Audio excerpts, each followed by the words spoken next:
Morning again, everyone. It's Steve here, and I hope you can hear me okay. I didn't bring my microphone set up. I hadn't planned on doing this. I'm out riding, and I just pulled over. And I was thinking, as I was riding, every morning when I wake up, I go through an informal gratitude list in my mind. When I was going through that list this morning, and I started again as I was out riding. And I've got so many things to be grateful for in my life. Friends, family. I didn't have a lot of friends before I got into recovery. First thing I'm always thankful for is that God saw fit to wake me up again today. I don't know what He has planned for me, but I know that my purpose in life is to serve Him. And I don't want to get too super religious with everybody. I understand there's atheists out there and people with different beliefs, and I don't want to run anybody off. This has been there, done that. 67 years old, and I've been through a lot of shit in my life. But here I am sitting on this motorcycle.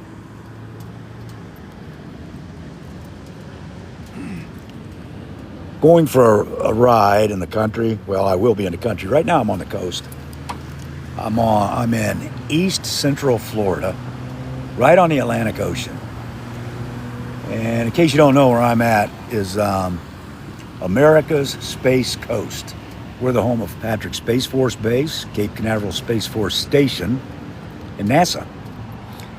And so it's America's Space Force Base. Let me get off this bike here.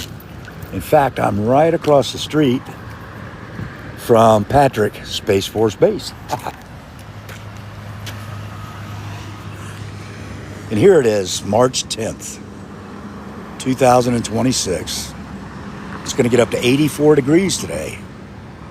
And I'm going to be out on this motorcycle. And I just can't stress enough what an absolute blessing it is. How can I not be thankful for this life? If you're just meeting me, I have end-stage COPD emphysema. And some of the things we talk about on Been There, Done That is how to live with chronic progressive illness. Something's going to kill you. Barring any unforeseen circumstances like I dump my motorcycle or get hit by a bus or something. But how do we deal with that? Well, by doing exactly what I'm doing right now. Look at this, welcome to Blockhouse Beach, Space Launch Delta 44, United States Space Force. Ain't that cool? I hope you see that for a little bit. Anyway, you can live with end-stage COPD emphysema for years.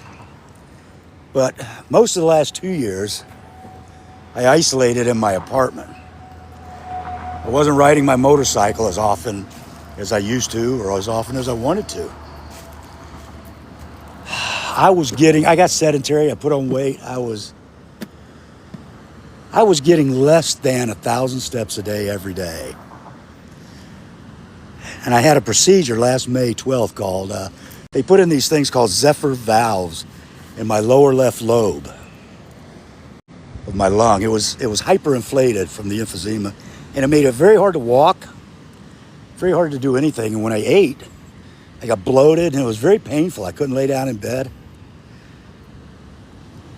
And, I've already screwed up in the head. I'm a retired veteran, 100% disabled, PTSD, depression, anxiety, and some other things. So sometimes this shit gets rolling around in my little pea brain, and I give in to the pity party. And when you do that, it exacerbates everything and makes everything worse, because there's things I can be doing and have to be doing to get better. I have to be exercising. I have to be getting into shape. I got to drop weight. My doctor wants me on a high protein, low carb, low fat diet. And so now today I finally got out. And hey, Williamson, Karen D, Rob, welcome everybody. But here I am on the Atlantic Ocean. I want to see if I can show you. Hang on.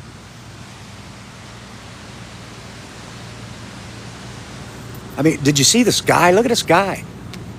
It's March 10th, And there's brothers and sisters up north digging out snow. There's more blizzards coming. And here I am. How can I let my depression and anxiety and PTSD control me when I live on America's Space Coast? I had my motorcycle. For those of you just joining us, that's Patrick Space Force Base over there. I mean, it would take a real hard-hearted man or somebody just so self-involved in his own pity party not to feel blessed by all this. It's incredible. I've got a wonderful life. I've been alive 67 years.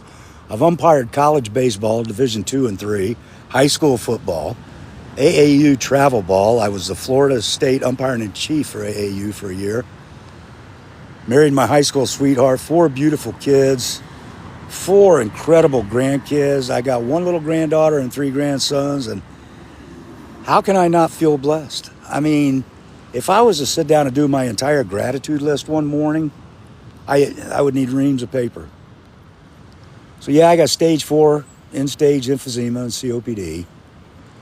But I've had a wonderful life. And as I like to tell people, I talk to young people, I try to help with their recovery and addiction, alcoholism, and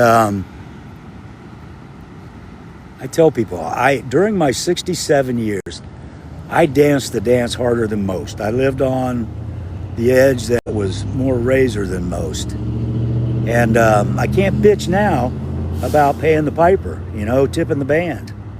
I danced the dance really hard. And God bless, I had a lot of fantastic experiences. I had trouble in my life, a lot of trouble. And but the fact is, at the end of the day, here I am. I'm standing right here talking to you. I'm alive. I'm feeling good today after a couple of hard years with my emphysema. Medical science is an incredible thing, and it's given me a renewed lease on life. And hi, Yvonne. I can't read everybody. Tony, I love all of you, and I pray for you. I don't even know you, but I love you. It had been there, done that. We're about to start our actual live shows. We're going to have Jerry, a friend of mine. He's a veteran, producing and directing, and he'll be engineering the boards, the soundboard, the video mixers, the computer and everything, and he'll be firing off sound bites and video bites. And my brother Larry is a co-host. He lives up in Suwannee County, and he's a 100% disabled vet. And he's got some stories to tell about recovery, about dealing with PTSD, depression. But it's not just for veterans. Our show's for first responders, nurses, anybody that suffers from any chronic illness, PTSD, depression, alcoholism, addiction, any of these things that, anything that we've been through and, been there, done that, and been through and come out the other side. After all this shit I've been through in my life, here I am right now today on this beautiful Central Florida day. I'm taking my Harley out. I'm going to ride for a couple hours. I'm going to stop and have a great lunch somewhere in a few hours. I just had a great breakfast, and man, I was ready to throw in the towel so many times. And I'd be missing God's glory if I did that. At our podcast, we believe in God. We understand that not everybody does. And to each his own. I'm not here to preach. What we're going to do at Been There, Done That is tell you what we've been through. Well, here's how they put it in a 12-step group. Experience, strength, and hope. What it was like, what happened, and what it's like now. That's what we're going to share. And we're going to take questions on our live feed. Right here, I see y'all coming up. We're going to take questions. We might even have a call-in phone number during our 1-hour live. So, well, thank you. You are an inspiration. Thank you very much. I really do appreciate that, Terry. Omar, everybody. I appreciate your kind words. I really do. So we're going to talk about that. And our goal is to reach out to people that may still be struggling and they don't know how to get help. They don't know, or they're afraid to. I mean, there's a lot of people. I retired from the military December 31st, 1996. I know now from working with my shrink that my PTSD probably kicked in while I was working tactical counterintelligence in a third world country sometime around 1988. So, 8 years before. But I didn't know that. I didn't understand that. And so after December 31st, 1996, when I no longer had the military structure and everything, the camaraderie, the unity of purpose. Everything just started unraveling, and I had no idea why. And it took me, I didn't start getting help, really. Well, I went into a 12-step group for my drinking in 2017. That's 1997 to 2017. I didn't know what was going on. So we want to reach out to those people that may be suffering. I mean, if you don't interact with us on TikTok, but maybe you'll see us, and maybe we'll be able to help. I love people. I love God. And to be honest with you, I'm Catholic. And I went to confession one day, reconciliation, a couple years ago. And as part of my penance, Father said, if there's something you can do for the church, do that. And I thought he meant that church we were sitting in, but what he meant was the body of Christ, people. And 12-step groups have something similar, and that's step 12, which is carry the message to other people who are suffering. So that's what we're trying to do. We've been there and done that, but all three of us involved with this show are in our 60s, and we've been through a lot of shit. And so if the things we've been through and done and how we came out the other side can help somebody else, that gives more meaning to what we've been through. I tell my grandson all the time, Michael, look at me and understand that the adults in your life set good and bad examples. And as you grow up, it's important that you learn to discern between the two. And he understands. So we want to give you the benefit of our knowledge. We don't judge. We don't preach. It's not up to me to tell you what to do or how to do it. All I can do is tell you what I've been through and how I get out the other side. Here I am. So, I get all these, you get these rude comments on here. But I'll deal with this one. Why did I vote for Trump? He represents hate. They don't mix. No, Trump doesn't represent hate. He doesn't hate anybody. That's a leftist mischaracterization. Trump loves his country and he loves people. His goal, as his granddaughter said, is to have an America where people can walk the streets free from crime, free from hate and fear. He wants a world where women can walk the street without fear of rape. That's what he wants. And rule of law. That's all. He doesn't hate anybody. Leftists always mischaracterize opposing opinions, opposing views as hate. And that's what divides America. I know for a fact, there's people out there on the other side of the political aisle than me, and I'm conservative Republican. I have been since 1974, about 1980. But I understand there's people with different beliefs than me, and I don't ascribe hate to them. There's people out there on the left with good hearts who actually genuinely want to help. I want to help. I do. It's my Christian duty to help. The difference is we disagree on how to help. Unfortunately, so much of the left has become more comfortable with violence. They call speech violent, hate speech. I was in the military 20 years. There's been times when I had to use violence. Violence was used against me. But I don't like violence, and I'm not comfortable with it. Too many people on the political left are. But this is not a political show. This is a been there, done that show that hopefully can reach out and help some people. So I'm going to go back to my motorcycle ride now. And I want you to know I love you, and I pray for everybody, no matter who or where you are, no matter what you believe. If you're going through something you don't know how to get out of, you don't know how to ask for help, or maybe you've got a family member. I was on here a couple of weeks ago, and a lady I would tell family member, if you've got somebody going through addiction, there's very little you can do except try to understand and pray. You can't make somebody get clean. You can't make somebody get sober. And you really can't scare them into it either.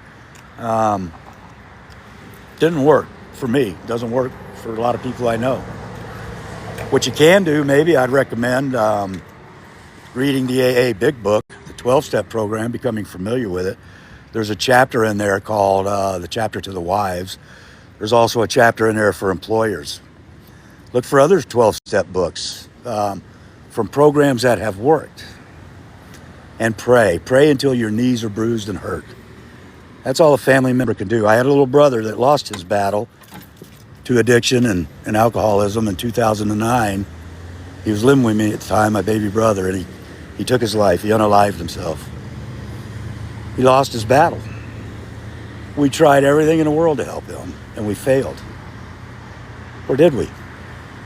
At the end of the day, there was really nothing substantial that we could do for him. It's all up to the individual and when they're ready, and you pray to God that they get ready before their end comes. One day I'll tell you where my bottom was and how I got there and why and what's happened since. But in the meantime, I'm going to get back on this bike. Let me see if I can back up and show it to you. I'm proud of my baby. She's been rode hard and put away wet. She needs a little money and tender loving care put into her, but I love her. Mechanically, she's always taking care of me. I put my life in my bike's hands and God's hand and say a little prayer before I get on the bike and go. So I'm going to get back to my ride.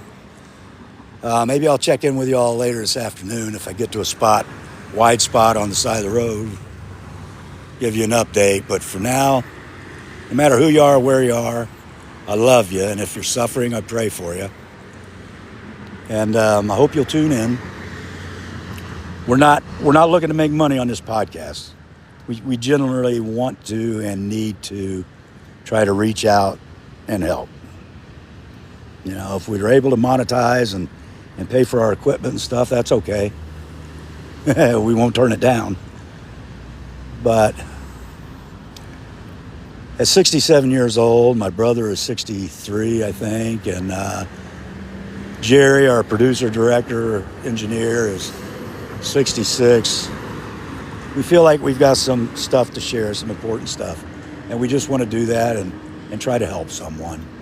So, all right, folks, I got to quit procrastinating and get back to my ride. I love you, and I pray for you. I might see you this afternoon. Check in. Thank you. Bye-bye. I love you.